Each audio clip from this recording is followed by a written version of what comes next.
Vous avez déposé plainte le 20 octobre dernier et depuis, votre vie a basculé. Insultes, menaces, harcèlement, qui au fil des semaines gagne en violence. Tout s'est accéléré depuis la mise en détention de Tariq Ramadan le 2 février dernier. Qu'est-ce qui a changé? On vous accuse d'être une menteuse, on vous couvre d'injures, on vous crache dessus dans la rue? Tout à fait. En fait, au départ, quand j'ai déposé plainte le 20 octobre 2017, dès le départ, j'ai reçu des messages menaçants, insultants. Et bon, c'était pas aussi grave. En fait, ça s'était calmé au mois de décembre. Et puis, finalement, quand il a été incarcéré, c'est devenu très violent. Je recevais des messages de mort, de menaces de mort, des dizaines par jour, des insultes de sales juifs, sales sionistes, comme quoi j'étais payée c'était un complot sioniste, que j'étais payée par les sionistes pour faire ça, que j'étais une menteuse, une traître, que j'avais vendu ma religion. Enfin, c'est tous les jours une pression. J'ai reçu des centaines, des milliers de messages tous les jours, et c'est passé du virtuel au réel, parce que dans ma vie tous les jours, j'ai été menacée. Quand je vais faire mes courses, à plusieurs reprises, j'ai été suivie par des gens qui m'ont insultée, qui m'ont menacée.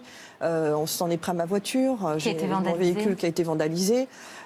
Et puis, ce qui s'est passé, c'est que quand je suis partie à la manifestation en hommage à la mémoire de Mireille Knoll, qui a été lâchement assassinée par une personne qui était vraiment haineuse, j'ai voulu vraiment participer à cette manifestation. Et puis finalement, en prenant le métro, j'ai été insultée, on m'a craché dessus, et c'est vraiment de plus en plus violent. Je savais que ce serait difficile, mais je ne pensais pas que ce serait aussi violent.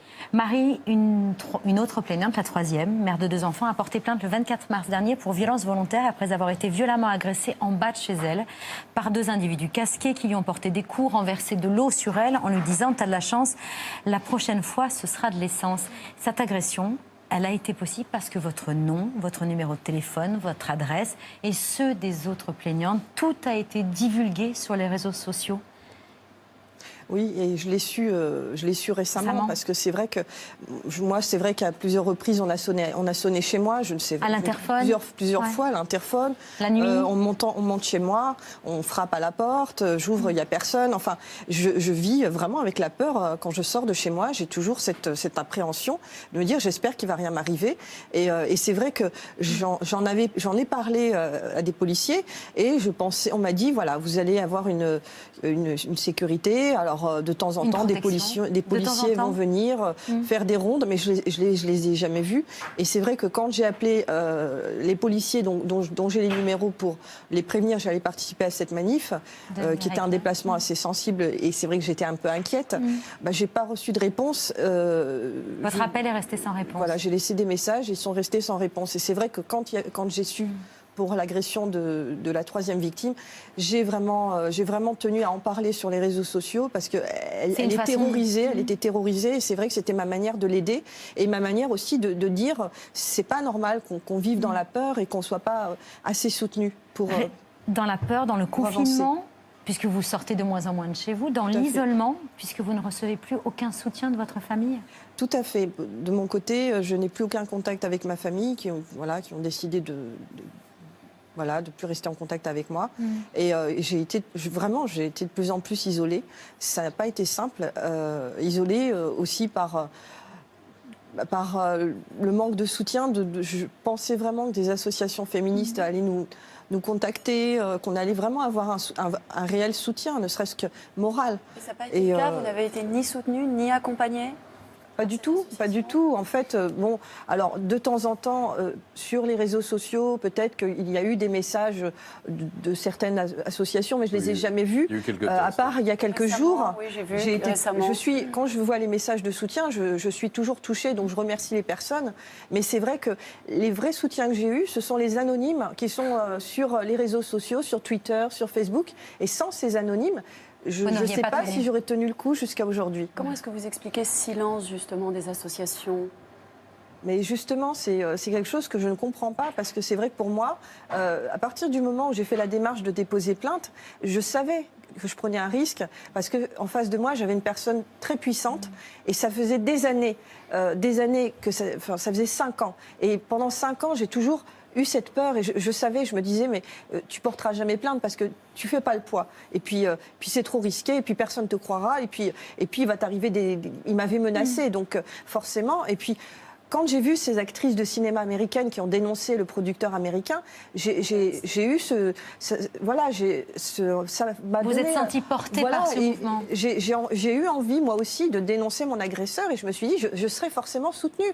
Et puis, si ça peut aider d'autres femmes. Et j'ai vu cette solidarité entre les Américaines, entre les actrices, et je me suis dit... Et il n'y a pas cette solidarité-là en France. Et qui était parfois un soutien financier, y compris, parce que j'imagine que vous vous retrouvez aussi dans une situation financièrement délicate, même pour porter plainte. Quand vous êtes harcelé, quand vous êtes menacé, même ça, il faut payer un huissier. C'est ça. Et en fait, moi, j'ai vu des dizaines de messages de menaces de mort, de diffamation, et je n'ai pas pu porter plainte parce qu'on m'a expliqué qu'en fait, à chaque fois qu'on doit déposer plainte, il faut faire un constat d'huissier. Et je me suis renseignée sur les constats d'huissier. C'est vrai que j'ai pu payer quelques constats, mais c'est limité. Donc, il y a des plaintes, en fait, on a des délais de prescription, et il y a des plaintes qui sont tombées à l'eau. J'ai pas pu porter plainte parce que je n'avais pas les moyens financiers. Et c'est vrai que je l'ai dit à plusieurs reprises et des gens m'ont dit on va t'aider. Mais jusqu'à aujourd'hui, je n'ai vraiment eu aucune aide sérieuse. Et c'est pour ça que ça m'inquiète parce qu'on est plusieurs. Je ne suis pas toute seule. Et c'est vrai que ces menaces, ça peut aussi faire peur à d'autres femmes qui ont été victimes. Puisque j'ai reçu des messages de femmes qui ont peur, qui m'ont dit moi aussi j'ai été victime. Mais c'est vrai que quand elles voient la manière dont nous, les victimes, nous sommes traitées, c'est compliqué pour une femme de franchir le pas. Enda Ayari, vous ne vous attendiez pas à une telle violence. Est-ce que c'est au point de vous faire regretter d'avoir porté plainte? Vous vous dites parfois ça ne valait pas le coup? Mais en fait, pour tout vous dire, au départ, oui. Parce que je savais que c'était quelque part comme le pot de terre contre le pot de fer. Enfin, voilà, j'étais toute petite avec moi, une femme, ma mère de famille, seule, avec mes enfants, qui essaie de s'en sortir. Et en face, on a voilà, quelqu'un de très puissant et surtout avec un réseau important, très soutenu et très organisé. Et c'est vrai qu'il y a des moments, j'ai eu des doutes, mais jusqu'à aujourd'hui, je ne regrette pas parce que je me dis ce que j'ai fait, si ce combat peut aider d'autres femmes, si ça peut aider à ouvrir les yeux sur ce type d'individus qui font beaucoup plus de mal que de bien aux gens et qui donnent une très mauvaise image de l'islam,